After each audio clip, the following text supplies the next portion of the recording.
से निकलेगा, liability side की सारी वैल्यूज ले लेंगे हम, ठीक है, और जो हमारा उधर से एसेट साइड में फिक्टिशियस एसेट होंगी वो हम माइनस कर देंगे। कैसे? कैपिटल एम्प्लॉयड में सबसे पहले आप क्या लोगे? कैपिटल, क्योंकि वो लाइबिलिटी साइड पे आती है, प्लस रिजर्व लोगे, क्योंकि रिजर्व भी आपने किस पर्पस के लिए यूज़ किया है? कैपिटल के लिए, ठीक है। जो आपका एक्स्ट्रा मनी आपने प्रॉफिट अर्न किया हुआ है वो आप यूज़ किसके लिए करते हो? For the capital employed. Capital business में ही लगाते हो ना ये रिजर्व आप, ठीक है। तो capital plus reserve, after that जितनी भी फिक्टिशियस एसेट हैं वो माइनस करोगे, ठीक है। यहाँ पे हम करेंगे minus fictitious asset. Fictitious assets में क्या आता है? आपके जो discount on issue of shares है या प्रीलिमिनरी एक्सपेंसेस हैं, ये फिक्टिशियस एसेट हैं। अगर कोई गुडविल एग्जिस्ट कर रही है बुक्स में तो वो भी आप माइनस करोगे। और क्या माइनस करोगे? नॉन ट्रेड इन्वेस्टमेंट, ठीक है राजे। एक होती है ट्रेड इन्वेस्टमेंट, एक होती है नॉन ट्रेड इन्वेस्टमेंट। जो ट्रेड इन्वेस्टमेंट है वो किसका पार्ट है? बिजनेस का, ठीक है, क्योंकि वो इन्वेस्ट की है आपने, ट्रेड किया है बिजनेस के लिए, तो वो कैपिटल एम्प्लॉयड में आएगी, उसको आप माइनस नहीं करोगे, ठीक है। लेकिन अगर नॉन ट्रेड इन्वेस्टमेंट है जो कि बिजनेस को एनहांस करने के लिए यूज नहीं हुई है, ऐसी इन्वेस्टमेंट जो कि बिजनेस को एनहांस करने के लिए नहीं हुई है, वो आपकी कैपिटल एम्प्लॉयड का पार्ट नहीं है, इसलिए डिडक्ट हो जाएगी, ठीक है। This is the liability approach. And if we follow the asset approach then how would we calculate it? इसमें कैपिटल एम्प्लॉयड में, क्योंकि एसेट अप्रोच है तो हम सारी एसेट्स लेंगे, टोटल एसेट्स लेंगे, लेकिन किस चीज को एक्सक्लूड करेंगे? एक्सक्लूडिंग गुडविल, क्योंकि गुडविल तो हमने डिडक्ट की थी इधर, है ना, तो गुडविल को छोड़ के और फिक्टिशियस एसेट को छोड़ना है हमने। It means excluding goodwill, then fictitious asset, then हमारी जो नॉन ट्रेड इन्वेस्टमेंट है, इनको छोड़ के बाकी सारी एसेट्स आपने ले लेनी है। उसमें से आपने माइनस क्या करना है? माइनस करना है आपने आउटसाइड लाइबिलिटीज़। जितनी भी आपकी आउटसाइडर्स लाइबिलिटीज़ हैं वो सारी आपने इसमें से डिडक्ट कर देनी है, ठीक है, अगर आप एसेट अप्रोच लेते हो। तो ये कैपिटल एम्प्लॉयड आ गई, तो कैपिटल एम्प्लॉयड आ गई तो कैलकुलेट उसको वैसे ही करना है, कैपिटल एम्प्लॉयड निकल आएगी, उसको नॉर्मल रेट ऑफ रिटर्न से मल्टीप्लाई कर देना है, ठीक है। Now let's start. रजे, आपको यहाँ पे इस क्वेश्चन में ट्रेड इन्वेस्टमेंट्स आर गिवन। अगर आपको सपोज कि ट्रेड इन्वेस्टमेंट और नॉन ट्रेड इन्वेस्टमेंट दोनों मतलब बताया नहीं है कि ये ट्रेड इन्वेस्टमेंट है कि नहीं है, तो आप इसको क्या लोगे? इसको एज्यूम करोगे कि ये नॉन ट्रेड इन्वेस्टमेंट है। जैसे इस क्वेश्चन में specifically it is mentioned, question नहीं है, एक एग्जाम्पल ही दी हुई है कि it is specifically mentioned that it is a trade investment, तो we will take it as trade investment. अगर ना लिखा होता तो we will assume it as non trade investment. Is that clear? Now कहता है कि ये आपको दी हुई है और कैपिटल एम्प्लॉयड आपने निकालना है by the above two approaches. अब कैपिटल एम्प्लॉयड हमें निकालना पड़ेगा क्योंकि इट इज नॉट गिवन। तो कैपिटल एम्प्लॉयड के लिए अगर हम लाइबिलिटी अप्रोच लें तो लाइबिलिटी अप्रोच में हम सारी कैपिटल ऐड करेंगे, सारी कैपिटल मतलब 1 लाख 1 लाख 2 लाख प्लस इसका रिजर्व एंड सरप्लस, इन दोनों को ऐड करेंगे, माइनस क्या करेंगे हम? गुडविल और फिक्टिशियस एसेट। फिक्टिशियस एसेट क्या है? आपकी एडवर्टीजमेंट सस्पेंस, ठीक है ना, इन दोनों को माइनस करेंगे। और क्या करते हैं हम माइनस? नॉन ट्रेड इन्वेस्टमेंट, लेकिन ये तो ट्रेड इन्वेस्टमेंट है इसलिए इसको माइनस नहीं करेंगे। तो इस तरह से ये आपकी कैपिटल एम्प्लॉयड आ गई according to liability approach. When we take it as on the basis of the asset approach तो हम क्या करेंगे? सारी एसेट्स एक्सक्लूडिंग गुडविल, क्या क्या नहीं लेंगे हम? गुडविल नहीं लेंगे, नॉन ट्रेड इन्वेस्टमेंट नहीं लेंगे, पर ये ट्रेड इन्वेस्टमेंट है तो हम लेंगे इसको, एडवर्टीजमेंट यानी कि फिक्टिशियस एसेट नहीं लेंगे, बाकी ये सारी एसेट्स ऐड करेंगे, ठीक है। माइनस क्या करेंगे? Outside liabilities. आउटसाइड लाइबिलिटीज में क्या आता है? आपका सन्ड्री क्रेडिटर्स और आउटस्टैंडिंग एक्सपेंसेस। क्लियर बेटा? इनको माइनस करके आपके पास कैपिटल एम्प्लॉयड आ जाएगी, लेकिन दोनों अप्रोचेस से कैपिटल एम्प्लॉयड क्या आएगी? सेम। Is that clear? अब यहाँ पे जो दूसरा केस है, दूसरी एग्जाम्पल, उसमें उसने इन्वेस्टमेंट के साथ कुछ नहीं लिखा, तो इट मीन्स ये नॉन ट्रेड इन्वेस्टमेंट है। फिर आप इसको कैसे लोगे? नॉन ट्रेड इन्वेस्टमेंट लोगे। तो अब लाइबिलिटी साइड अप्रोच लोगे तो कैपिटल और रिजर्व ऐड करके उसमें से गुडविल, फिक्टिशियस एसेट और ये नॉन ट्रेड इन्वेस्टमेंट माइनस कर दोगे। ठीक है, then you will get capital employed. अगर एसेट अप्रोच लेंगे तो हम ये गुडविल, नॉन ट्रेड इन्वेस्टमेंट और ये डेफर्ड एक्सपेंसेस नहीं लेंगे, बाकी सारी आइटम्स लेके उसमें से आपकी आउटसाइडर लाइबिलिटी जो है, सन्ड्री क्रेडिटर्स और आउटस्टैंडिंग एक्सपेंसेस माइनस कर देंगे तो कैपिटल एम्प्लॉयड आ जाएगा। इज दैट क्लियर बेटा? ठीक है बच्चे, now let's start with the next super profit method. ये चीज़ें मैंने आपको बताई दी हैं, इस तरह से कैपिटल एम्प्लॉयड कैलकुलेट करनी है। और अगर आपने कैपिटल एम्प्लॉयड के ऊपर नॉर्मल रेट ऑफ रिटर्न देंगे तो वो नॉर्मल प्रॉफिट हो जाएगा। ठीक है, नॉर्मल प्रॉफिट फिर सुपर प्रॉफिट कैसे निकलेगा? Average profit minus normal profit, जो मैंने क्लियर कर दिया आपको। देन उसके बाद गुडविल निकालेंगे, जो सुपर प्रॉफिट आया उसको नंबर ऑफ ईयर्स परचेज से मल्टीप्लाई कर देंगे। ठीक है बच्चे, now illustration 11 super profit method. 3 years का 1 2 3 yes 3 years profit is given. The capital investment of the firm is 60,000। अब यहाँ पे लाइबिलिटी और एसेट अप्रोच लेने की जरूरत नहीं है, because capital employed is given. ठीक है, normal rate of return is 10%। If you want to calculate the normal profit, then how will you calculate? 60,000 into 10%, it become 6,000। ये बना आपका सुपर प्रॉफिट। एवरेज प्रॉफिट कैसे निकालेंगे? 3 years का profit है, इसको प्लस करो, डिवाइडेड बाय 1 2 3 से डिवाइड करो, you will gate average profit. Super profit कैसे निकलेगा? Average profit minus normal profit, दोनों को माइनस करो, सुपर प्रॉफिट आ गया। देन गुडविल कैसे कैलकुलेट होगी? Value of goodwill on the basis of 3 years purchase of average super profit for the last 3 years। Average super profit निकल आया last 3 years का, अब हमने 3 years परचेज से मल्टीप्लाई कर देना है। ठीक है, we will get goodwill. Clear?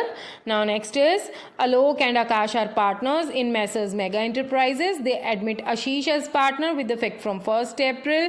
They agree to value goodwill at 3 years purchase by super profit method, for which they decided to take average of last 5 years profit. It means average 5 years profit का average करना पड़ेगा। Profit of last 5 years are this.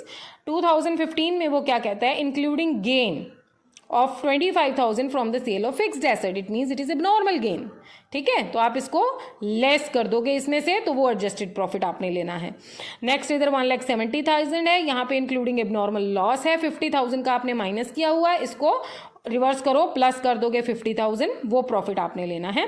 ये as it is रहेंगे।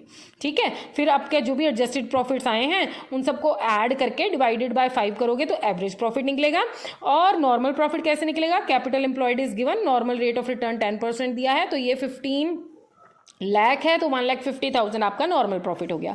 अब जो average profit calculate किया, ठीक है, देखो एडजस्ट कर लिया ना आपने इसको, उसके बाद ये divided by 5 average profit, normal profit हमने कैलकुलेट कर लिया, एवरेज प्रॉफिट को नॉर्मल प्रॉफिट से माइनस किया, we will get super profit. Then we multiply super profit with the number of years purchase to calculate goodwill.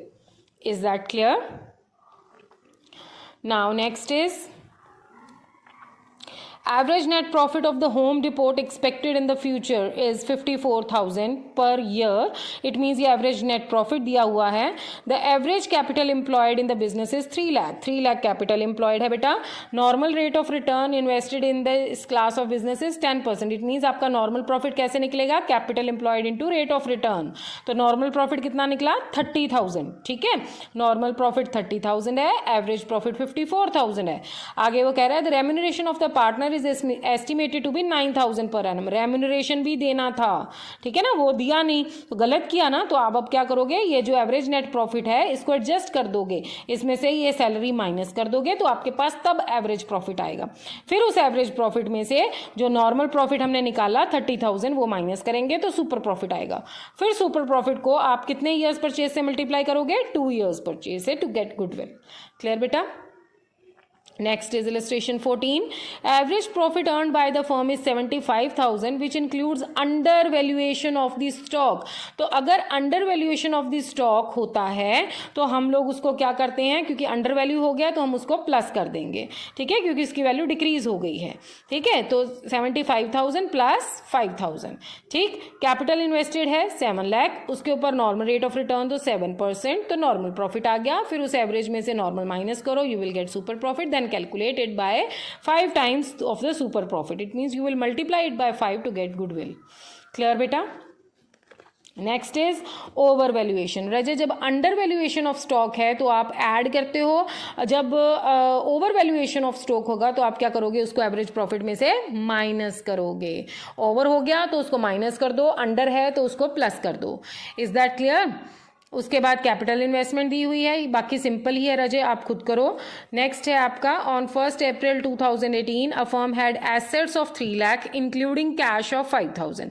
Assets दी हुई हैं जिसमें कैश भी इंक्लूडेड है, तो इट मीन्स 3 लाख आपकी एसेट्स होगी। Partners capital account showed a balance of 2 lakh and reserve constituted the rest. और बाकी क्या कॉन्स्टिट्यूट करता है, रिजर्व। कहने का मतलब ये है कि अगर एसेट्स 3 लाख हैं तो लाइबिलिटीज भी 3 लाख होंगी। तो लाइबिलिटीज में से कैपिटल 2 लाख है तो बाकी क्या कॉन्स्टिट्यूट करता है, 1 लाख रिजर्व। तो रिजर्व हो गया 1 लाख। ठीक है बेटे। उसके बाद आउटस्टैंडिंग लाइबिलिटीज हम नील अज्यूम करेंगे। If the normal rate of return is 10%, goodwill of the firm is valued eight 2 lakh. इसका मतलब ये है यहाँ पे गुडविल आपको दी हुई है, देखो यहाँ goodwill of the firm is valued eight 2 lakh. यहाँ पे कैलकुलेट नहीं करनी है, गुडविल का फॉर्मूला लगेगा 4 year purchase of super profit. It means goodwill is equal to super profit into number of years purchase. goodwill already calculated है 2 lakh, super profit हमने निकालना है, 4 year purchase हमें दी हुई है। तो इसको जब हम सॉल्व करेंगे तो ये 4/1 है, उधर जाके 1/4 हो जाएगा। इट मीन्स 4 डिवाइड होगा तो we will get super profit. हमें सुपर प्रॉफिट मिल गया। ठीक है, कैलकुलेट क्या करना है हमने, एवरेज प्रॉफिट। तो नॉर्मल प्रॉफिट क्या है, नॉर्मल प्रॉफिट तो हमें पता ही है, capital employed into normal rate of return. लेकिन हमें कैपिटल एम्प्लॉयड यहाँ पे कितनी दी हुई है नहीं पता। तो कैपिटल एम्प्लॉयड जो है वो हम लोग कैसे निकालेंगे, पार्टनर्स कैपिटल प्लस रिजर्व। अगर हम लाइबिलिटी अप्रोच लें तो वो कैपिटल एम्प्लॉयड हो गया, क्योंकि आउटसाइड लाइबिलिटीज तो नील है, ना फिक्टिशियस एसेट है, ना नॉन ट्रेड इन्वेस्टमेंट है, तो माइनस क्या करना है। ठीक है ना। उसी तरह से अगर एसेट साइड लें तो एसेट्स में से तो 3 लाख है, तो हम अज्यूम करेंगे कि ये सारी की सारी ही एसेट्स हैं, इसमें गुडविल और फिक्टिशियस एसेट नहीं है। तो कैपिटल एम्प्लॉयड हम 3 लाख ले सकते हैं और ये हमारे पास 30,000 नॉर्मल रेट आया। देन फार्मूला लगा के उसमें एडजस्ट करके हम एवरेज प्रॉफिट निकाल लेंगे। क्लियर है बेटा। Next is Messrs Hitech India has assets of 5 lakh whereas liabilities are partners capital दिया हुआ है, रिजर्व दिया हुआ है और सन्ड्री क्रेडिटर्स दिए हुए हैं। 3,50,000 प्लस 60,000 कितना हो गया, 4,10,000। 4,10,000 प्लस 90,000 कितना हो गया, 5 लाख। तो इट मीन्स एसेट्स और लाइबिलिटीज बराबर दी हुई हैं। ठीक है बच्चे। तो अगर आपने एसेट अप्रोच से कैपिटल एम्प्लॉयड निकालनी है तो आप 5 लाख में से ये सन्ड्री क्रेडिटर्स यानी कि 90,000 आउटसाइड लाइबिलिटीज माइनस कर दोगे। क्लियर बेटा। और अगर आप वैसे लोगे, लाइबिलिटी अप्रोच लोगे, तो कैपिटल में ये रिजर्व ऐड कर दोगे। ठीक है। तो if normal rate of return is 10%, जो भी कैपिटल एम्प्लॉयड आएगा यानी कि 4,10,000 कुछ आएगा, उसके ऊपर 10% आप लोग क्या निकालोगे, नॉर्मल रेट ऑफ रिटर्न। ठीक है, नॉर्मल प्रॉफिट आ जाएगा। Goodwill is valued at 90 years at 2 year purchase of super profit. ठीक है, अब ये बिल्कुल इसकी तरह है। ठीक है, तो ये आप खुद करो, डाउट है कोई तो राजे मेरे से पूछ लेना। नेक्स्ट है इलस्ट्रेशन 18। इसमें लाइबिलिटी अप्रोच कैलकुलेट करनी पड़ेगी। देखो जैसे ये दिया है हमें, let's see what is this. अगर हम कहते हैं कि ये हमें बैलेंस शीट दी हुई है, average profit of the last. अब ये देखो इन्वेस्टमेंट ट्रेड दी हुई है, तो ट्रेड इन्वेस्टमेंट है तो हम तो इसको इंक्लूड करेंगे। हम इसमें से trade investment minus, non trade investment minus करते हैं, इन ट्रेड इन्वेस्टमेंट नहीं करते। ठीक है ना। Average profit of the firm for the year was 1,75,000। Average profit is given. Calculate the value of the goodwill of the firm by super profit method at 2 years purchase of super profit. Normal जो है number of years purchase भी दी हुई है, normal rate of return 20%। It means capital employed पता हो तो normal profit निकल सकता है, फिर एवरेज प्रॉफिट में से नॉर्मल प्रॉफिट माइनस करके सुपर प्रॉफिट आ सकता है, फिर सुपर प्रॉफिट को 2 से मल्टीप्लाई करो तो गुडविल निकल सकती है। ठीक है। सबसे इंपॉर्टेंट क्या है, कैपिटल एम्प्लॉयड निकालना। तो कैसे निकालोगे, अगर लाइबिलिटी अप्रोच लें तो कैपिटल प्लस रिजर्व तो है नहीं है ना रिजर्व, तो हम सिर्फ कैपिटल लेंगे इसमें से और माइनस क्या करेंगे, क्या करनी है, लाइबिलिटी अप्रोच क्या होती है, capital plus reserve minus goodwill minus fictitious asset minus non trade investment. और यहाँ पे तो ना तो गुडविल है, ना कोई फिक्टिशियस एसेट है, ना ही नॉन ट्रेड इन्वेस्टमेंट है, तो सिर्फ 5 लाख क्या हो गया, कैपिटल एम्प्लॉयड। ठीक है बच्चे। और अगर हम एसेट अप्रोच लें तो सारी assets excluding goodwill, excluding fictitious asset, तो ना तो गुडविल है ना फिक्टिशियस एसेट है। इट मीन सारी एसेट ले ली 10 लाख, 10 लाख में से सारी आउटसाइड लाइबिलिटीज यानी कि बैंक ओवरड्राफ्ट, बिल्स पेपर और सन्ड्री क्रेडिटर्स, ये सारी माइनस कर देंगे। 2 2 4 और ये 5 लाख माइनस करेंगे तो 5 लाख ही आपकी कैपिटल एम्प्लॉयड एसेट अप्रोच से आएगी। ठीक है बच्चे, तो इलस्ट्रेशन 9 रजे खुद करो, 19 खुद करो, because it is just as same as this. I have already told you each and everything. ठीक है, and do solve all the back questions of the super profit that is given in at the back of your book, and from in the next lecture we will continue with the capitalization method. Here you have to read the difference between average profit and super profit. Read it thoroughly. If you have any doubt you can ask me. Thank you students.